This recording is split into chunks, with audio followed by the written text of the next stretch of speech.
முன்னாடி உட்காரன்னு சொல்ற ரைட்டே நம்மளுக்கு கிடையாது. நம்ம பார்க்கறது மொபைல் ஃபோன். காலையிலேருந்து சாயங்காலம் வரைக்கும்.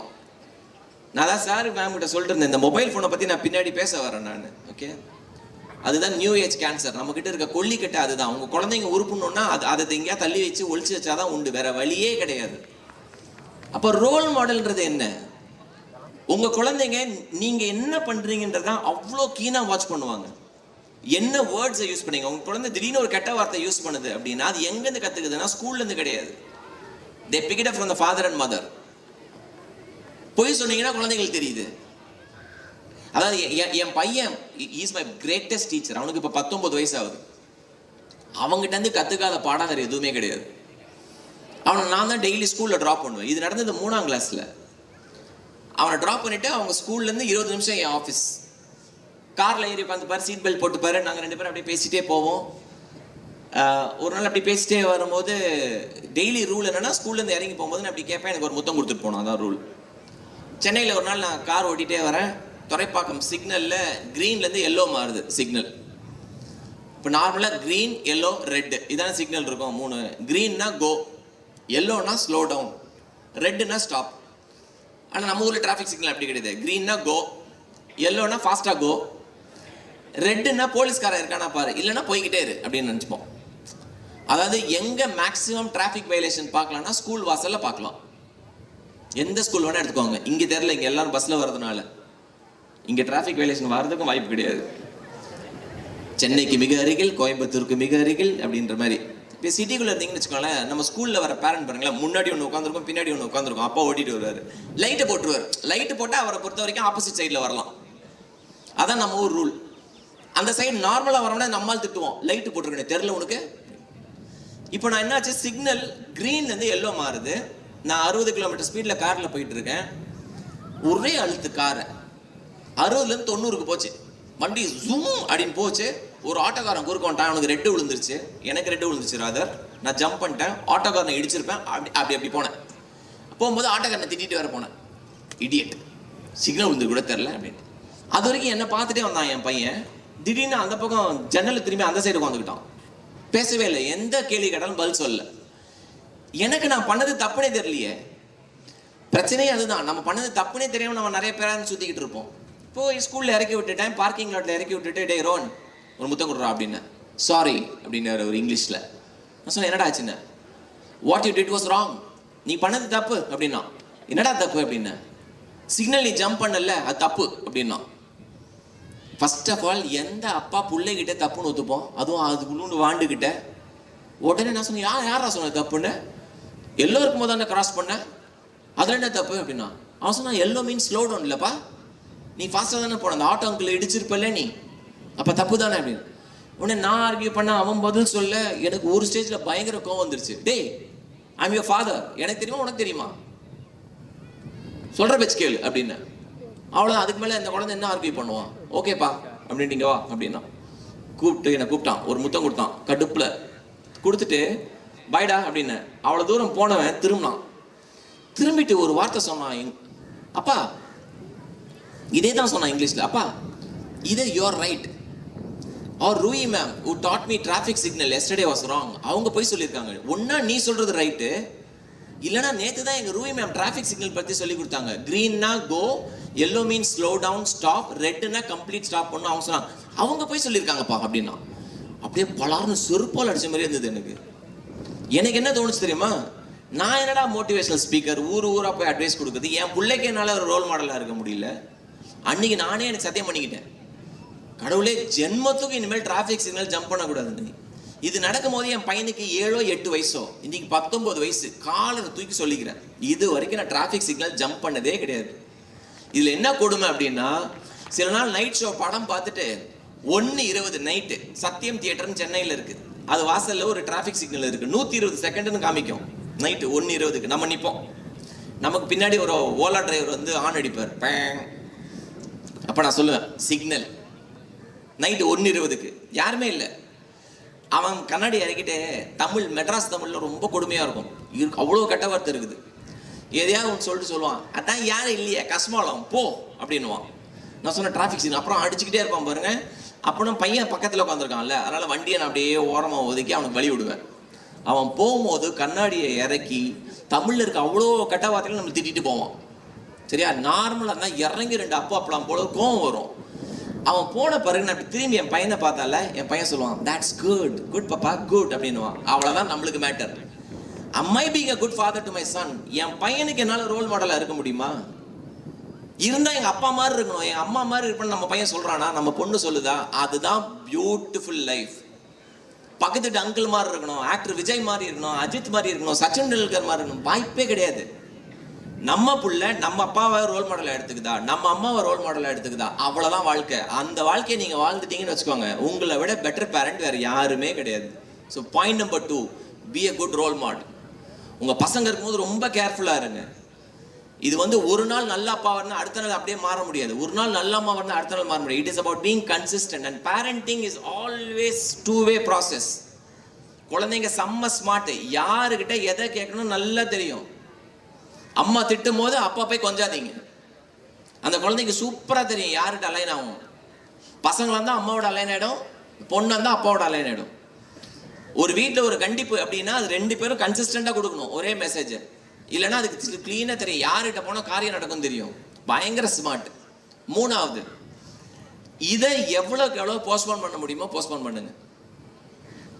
நல்ல ஞாபகம் வச்சுக்கோங்க, நீங்கள் பயப்பட வேண்டியது உங்கள் குழந்தை சிகரெட் பிடிக்குமா, வேற ஏதாவது கெட்ட பழக்கம் வருமானு கிடையாது. உங்ககிட்ட இருக்கிற மிகப்பெரிய கெட்ட பழக்கம் இதுதான். நான் உங்கள் சேர்மனுக்கு நான் ஒரு எக்ஸாம்பிள் சொல்லிட்டு இருந்தேன். சென்னையில் விஜயதசமி அன்னைக்கு இந்த புது ஸ்கூல்லாம் ஆரம்பிப்பாங்க, புது கிளாஸ் ஆரம்பிப்பாங்க, ப்ரீ ஸ்கூல், ப்ரீ கேஜி எல்கேஜிக்கெல்லாம். இது சென்னையில் இருக்க ஒரு பிரபலமான ப்ரீ ஸ்கூல். நான் தான் சீஃப் கெஸ்ட்டாக போயிருந்தேன் அன்னைக்கு. இந்த குழந்தைங்கள எழுத வைக்கணும். அதுக்கப்புறம் பேரண்ட்ஸை உட்கார வச்சு பேரண்ட்ஸ்க்காக ஒரு ஒர்க் ஷாப், 2 மணி நேரம் ஒர்க் ஷாப் பண்ணணும். அதுக்கப்புறம் பேரண்ட்ஸ் போயிடுவாங்க, குழந்தைங்க மட்டும் அன்றைக்கி ஃபஸ்ட் டே ஸ்கூலில் இருக்கணும். ஒர்க் ஷாப் முடிஞ்சிருச்சு, பேரண்ட்ஸ்லாம் போடுறாங்க. இந்த குழந்தைங்கள்லாம் போய் கதவு விட்டு 2 அவ்வளோ அழுகுது சேர்ந்து. உங்களுக்கு நல்ல ஞாபகம் இருக்கா? ஃபஸ்ட்டு டே நீங்கள் ஸ்கூலுக்கு வந்தபோது நம்மளும் அழுது, அம்மாலாம் அழுது, என்னையும் கொஞ்சம் நேரம் விடுங்களேன், கிளாஸில் இருக்கேன் அப்படிலாம் நம்ம கேட்டிருப்போம். அப்போ டீச்சர் சொல்லுவாங்க, போங்க பரவாயில்ல போங்க, 2-3 நாளில் சரியாயிடும் அப்படின்னு ஆறுதல்லாம் சொல்லியிருப்பாங்க. அதில் 3/4 குழந்தைங்க ஆறுதல் சொல்லி கூப்பிட்டு வந்துட்டாங்க. சில குழந்தைங்க இன்னும் அடம் பிடிச்சிது. ஒன்று மட்டும் அந்த கதவுக்குள்ளே கிரில்லு கதவுக்குள்ளே கையை விட்டுட்டு என்ன எடுத்தாலும் வர மாட்டேங்குது. அது அழுகும் போதே வித்தியாசமாக அழுது. எனக்கு ரொம்ப நேரம் மான்னு கேட்டுச்சு. பார்த்தா அது மாமா கேட்கல, அவங்க அம்மா கிட்ட மொபைலை கேட்குது. இவ்வளோண்டு மொபைல் கொடுமா. நான் மாமான்னு பக்கத்து மொபைல் கேட்குது. அவங்க அம்மா மொபைல் கொடுத்தாங்க. நீங்கள் நம்ப மாட்டீங்க, மொபைல் கொடுத்து அடுத்ததானா பை பே அப்படின்ட்டு மொபைல் தூக்கிட்டு போகுது. இவ்வளோண்டு. நான் அந்த பேரண்ட்டை கூப்பிட்டேன், இங்கே வாங்க அப்படின்னு. அந்த காலேஜோட அந்த ஸ்கூலோட சேர்பர்சன் இருந்தாங்க. என்னங்க அதுக்கு 3 வயசு கூட இல்லை, அதுக்கிட்ட மொபைல் கொடுத்தோன்னு இல்லை சார் நான் ஒர்க் பண்ணுறேன் இல்லையா, ரொம்ப தொந்தரவாக இருந்தால் மொபைலில் கார்ட்டூன் போட்டு விட்டுட்டு நான் போயிடுவேன். அவள் பாட்டு அமைதியாக உட்காந்து பார்த்துக்கிட்டே இருப்பா. நானும் என் ஹஸ்பண்ட் ஏதாவது பேசணுன்னா மொபைல் போட்டு விட்டுருவோம். சினிமாவுக்கு போவாங்களாம், ஹெட்ஃபோன்ஸ் போட்டு அவள் மொபைலில் கார்ட்டூன் பார்ப்பாலாம், இவங்க படம் பார்ப்பாங்களாம். நான் சொன்னேன் வெள்ளங்கிடும், நல்ல குடும்பம். நான் சொன்னேன் உங்கள் கையில் உங்கள் குழந்தைக்கு நீங்களே ஒரு வெடிகுண்டு கொடுத்துருங்க, அதுக்கு சமம் இது. If you're a young parent, LKG UKG minimum 12ஆம் கிளாஸ் வரைக்கும் இந்த ஃபோனை அவாய்ட் பண்ண முடியும்னா அவாய்ட் பண்ணுங்க குழந்தை. இதில் யாராவது என் குழந்தைங்க இந்த பாட்டு கேட்டால் தான் சாப்பிடும், நான் சாப்பிடாத என்னமோ நல்லா யோசிச்சு பாருங்க. ஒரு நாள் சாப்பிட மாட்டேன், ஒரு வேளை சாப்பிட மாட்டேன், 2 வேளை சாப்பிட மாட்டேன், அப்புறம் என்ன ஆகும்? பசிக்கும், சாப்பிட்டே ஆகணும். அதனால பேரண்டிங்ல தாரக மந்திரம் இஸ் விட்டமின் என், நோ அப்படின்ற வேர்டு. நோ அப்படின்றது சொல்ல கத்துக்கோங்க. அண்ட் நோனா நோ தான், அது எஸ் எல்லாம் மாற முடியாது. தெளிவா இருந்துவாங்க. நான் சொல்றேன் இது அத்தியாவசியம் தான், இல்லைன்னே சொல்ல. இது இல்லைன்னா ஒண்ணுமே இல்லை அப்படிலாம் நம்ம சொல்லுவோம். ஆக்சுவலா நல்லா யோசிச்சு பாருங்க, நீங்களே பேரண்ட்ஸ் உண்மையை சொல்லுங்க. காலையில எந்திரிச்சோன்னா முதல்ல பாக்குறது மொபைல் போன் அப்படின்னா கை தூக்குங்க பார்க்கலாம். பொய் சொன்னா சாமி கண்ணை குத்தும். காலையில எந்திரிச்சோன்னா ஃபர்ஸ்ட் பாக்குறது மொபைல் போன் தான் சார். நைட்டு தூங்கும் போதே கடைசியா பாக்குறது மொபைல் போன் தான் சார். கை தூங்க பார்க்கலாம். ரைட். இப்போ இந்த கை தூக்குன்னு நீங்க எல்லாரும் யோசிச்சு பாருங்க, உங்களுக்கு எவன் என்ன மெசேஜ் அனுப்புறான்? காலையில இத்து போனவன் எவனாவது ஒருத்தன் உங்களுக்கு குட் மார்னிங் மெசேஜ் அனுப்பிச்சிருப்பான் ஒரு பூவை போட்டு. அதுவே எங்க தான் காப்பி பண்ணி அனுப்பிச்சிருக்கோம் இல்ல? உடனே நம்ம அதை 4 பேருக்கு நம்ம ஃபார்வர்ட் பண்ணணும். இப்போ இன்னொரு ஒரு கும்பல் இருக்கு, இது உடனே 15 பேருக்கு அனுப்பிச்சிரு, உனக்கு நல்லது நடக்கும், இல்லைனா ரத்தங்கிக்கு செத்துருவேன், சாய்பாபா உன்னை ஆசீர்வதிப்பார், அல்லாஹ் உன்னை ஆசீர்வதிப்பார், இயேசுநாதர் உன்னை ஆசீர்வதிப்பார், எதுக்கு வம்பு, நம்மளே அனுப்பிச்சு விட்ருவோம், 15 பேர் 150 பேருக்கு அனுப்புவோண்டா. இன்னொரு கும்பல் இருக்கு, உண்மையான மரத்தமிழனா இருந்தா இதை அனுப்புடா. அப்ப நம்மளுக்கு டவுட் வந்துடும், இப்ப நம்ம மரத்தமிழனா என்னன்னு. இது எவனாவது ஒருத்த அனுப்பிச்சுக்கிட்டே தான் இருப்பான். ஆனா நல்ல யோசிச்சு பார்த்தீங்கன்னா 5 பைசாக்கு பிரயோஜனம் கிடையாது. அதுவும் இந்த குடும்பத்துக்குன்னு ஒரு குரூப் வச்சிருக்கோம்.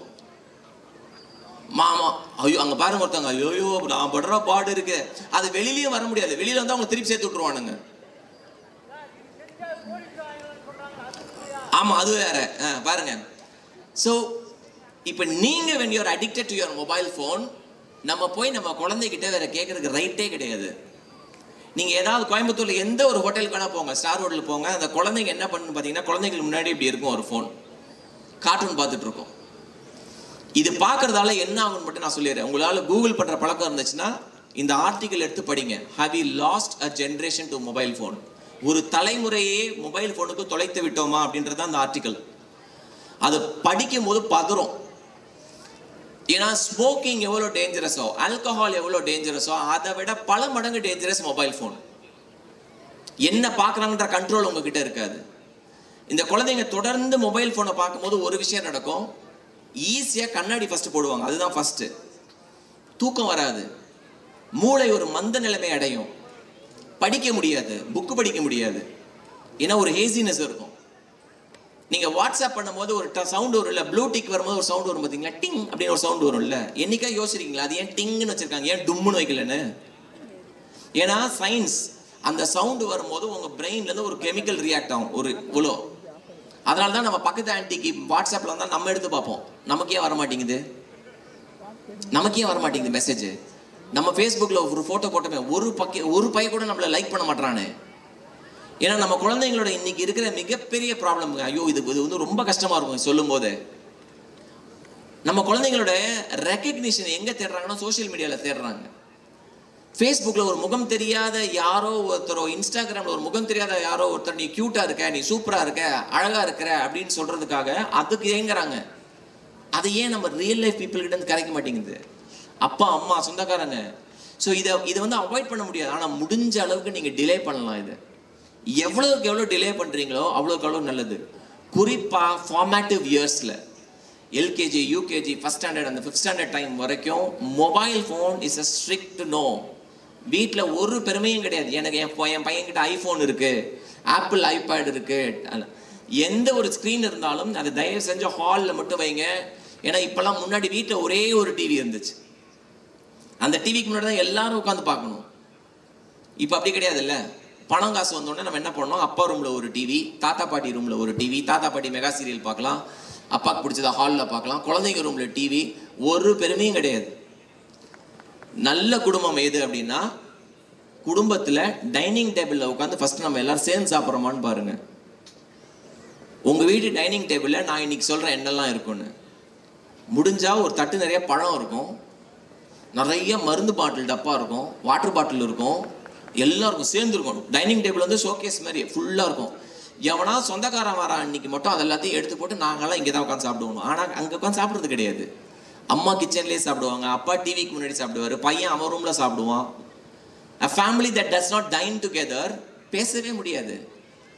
டிவி பார்க்குறோம், என்ன சாப்பிட்டுன்னு கூட தெரியாது, இப்படியே சாப்பிட்டுக்கிட்டு இருப்போம். ஸோ தயவு செஞ்சு அந்த ஃபேமிலி டைமை கொண்டு வந்துருங்க. ஸ்கூல்லேருந்து அப்பா நீங்கள் ஒர்க் பண்ணுறீங்க, இந்த ஜென்ரேஷனில் அப்பா அம்மா 2 பேரும் ஒர்க் பண்ணுற வாய்ப்பு இருக்கும். நைட் டைம் அந்த ஒரு 1/2 hour ஆகுது, சேர்ந்து உட்காந்து ஸ்கூலில் என்ன நடக்குது பசங்களை பேச வைங்க. ஒரு ஸ்டேஜுக்கு மேலே அவன் ரொம்ப பேச மாட்டான், பட் காது கொடுத்து கேளுங்க. அந்த டைம் தான் அப்பா அம்மாவுக்கு ரொம்ப பொறுமை வேணும், குறிப்பாக பாய்ஸாக இருந்தால். இது எல்லாமே ரொம்ப க்ளோஸாக வாட்ச் பண்ண வேண்டியது இருக்கு. என்னன்னா உங்கள் பையன் ஒரு இந்த பேரண்டிங் டிப்பில் இது ரொம்ப ரொம்ப இம்பார்ட்டன்ட் டிப் நான் சொல்கிறது. உங்கள் குழந்தை ஒரு தப்பு செய்யுதுன்னு வச்சுக்கோங்களேன், அந்த தப்பை அப்பா அம்மா கிட்ட வந்து ஃபஸ்ட்டு சொல்கிறீங்க. ஸோ அந்த குழந்தையால சொல்ல முடியும்னா யூஆர் அ கிரேட் பேரண்ட். அது என்ன தப்பாக வேணா இருக்கட்டும். ஆனால் அப்பா அம்மா கிட்ட சொல்கிறதுக்கு பயப்படுதுன்னு வச்சுக்கோங்க, தேர் இஸ் அ ப்ராப்ளம். பயம் வேணாம், ரெஸ்பெக்ட் இருக்கட்டும். பயம் வேண்டாம், ரெஸ்பெக்ட் இருக்கட்டும். நான் ஒரு ஸ்டடி பண்ணேன், ஏன் காப்பி அடிக்கிறது 6ஆம் கிளாஸ்க்கு மேலே காப்பி அடிக்கிறாங்க. அது வரைக்கும் காப்பி அடிக்க மாட்டாங்க, 6ஆம் கிளாஸ் தான் காப்பி அடிக்க ஆரம்பிப்பாங்க நிறைய பசங்க. அப்போ காப்பி அடிக்கிற பசங்களெல்லாம் ஒரு ஸ்கூலில் நாங்கள் என்ன பண்ணோம், ஒரு ஸ்டடியாக பண்ணோம். பசங்களே ஓப்பனாக அக்செப்ட் பண்ணாங்க, நாங்கள்லாம் காப்பி அடிப்போம். காப்பி அடிக்கும் போது டைம் ஆகிடுச்சு. காப்பி அடி பார்த்தீங்கன்னா எவ்வளோ புத்தாலிவாக எடுத்துகிட்டு வராங்க, பாட்டில் எடுத்துகிட்டு வராங்க, அது கீழே டைம். இப்போ காப்பி அடிக்கிற பசங்க கிட்ட உட்கார வச்சு ஒரே ஒரு கேள்வி கேட்டோம், ஏன் காப்பி அடிக்கிற? என்ன பதில் நினைக்கிறீங்க? அவன் ஃப்ரெண்ட்ஸுக்கு முன்னாடி நான் பயங்கரமாக படித்தேன்றதுக்காக கிடையாது, எங்கள் டீச்சர்ஸ் திட்டுவாங்கன்றதை பற்றிலாம் கவலை கிடையாது, எங்கள் அப்பா அம்மா கிட்ட போய் எப்படி ரிப்போர்ட் கார்டில் சைன் வாங்குறது, எங்கள் அப்பா அடிப்பார், எங்கள் அப்பா திட்டுவார், அதுக்கு பெஸ்ட்டு காப்பி அடித்து நல்ல மார்க் வாங்கிடலான்னு. நான் என்ன சொல்கிறேன், உன் குழந்தை தப்பு செய்யட்டும், இட்ஸ் ஓகே, பட் அது தைரியமாக வந்து என்கிட்ட சொல்லு அப்படின்றத கொண்டு வாங்க. So I want to conclude by saying this, my dear friends. முதல்ல சொன்ன மாதிரி தான், யார் வேணால் தகப்பன் தாய் ஆகலாம், but if you want to be a good parent, it calls for a lot of sacrifice from your end. And அந்த சாக்ரிஃபைஸை நம்ம இப்போ பண்ணலன்னு வச்சுக்கோங்களேன், பின்னாடி நம்ம குழந்தைங்க கஷ்டப்படுறத நம்ம கண்கூடாக பார்ப்போம். ஆட்டிடியூட் இஷ்யூஸ் இருக்கும், புல்லிங் இருக்கும். நம்ம குழந்தைங்க வந்து நல்லா படிக்குதா படிக்கலையான்றதெல்லாம் செகண்டரி. நம்ம குழந்தை நல்ல ஒரு ஹியூமன் பீயிங்காக இருக்கா, அடுத்தவங்களுக்கு ரெஸ்பெக்ட் கொடுக்குதா, ஸ்கூலில் வராங்கன்னா டீச்சர்ஸ்க்கு கொடுக்குற அதே ரெஸ்பெக்ட் இங்கே இருக்க அக்கா ஆயாஸ்க்கும் டிரைவர் அண்ணாக்கும் எல்லாருக்கும் கொடுக்குறாங்களா, விஷ் பண்ணுறாங்களா அப்படின்றத பாருங்க. எவ்வளோ பணங்காசு இருக்குன்றது முக்கியம் கிடையாது. நாளைக்கு உங்கள் குழந்தைங்க அதெல்லாம் சம்பாதிச்சிடலாம், பேர் சம்பாதிக்கிறது ரொம்ப கஷ்டம். நல்ல ஹியூமன் பீயிங்காக இருக்கிறது இன்னைக்கு சொசைட்டியில் ரொம்ப கஷ்டம். நான் தான் என் ஃப்ரெண்ட்ஸ் கிட்ட கேட்பேன், ஒரு நாள் நீ okay let's assume that you are in Brahmin community, நல்ல முஸ்லீம் ஃப்ரெண்ட்ஸ் இருக்காங்களா, நல்ல கிறிஸ்டின் ஃப்ரெண்ட்ஸ் இருக்காங்களா, ஆர் வைஸ் வர்சா? இப்போ நான்லாம் என்ன பிளஸ்ட்னா தெரியுமா, நான் ஃபஸ்ட்டு 5 வருஷம் கான்வென்ட் ஸ்கூலில் படித்தேன்.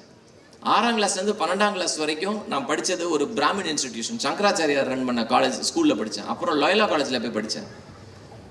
எனக்கு எங்கள் அம்மா அப்பாவுக்கு கல்யாணம் ஆகி நான் முதல்ல பிறந்தது வந்து ஒரு முஸ்லீம் ஃபேமிலியில்.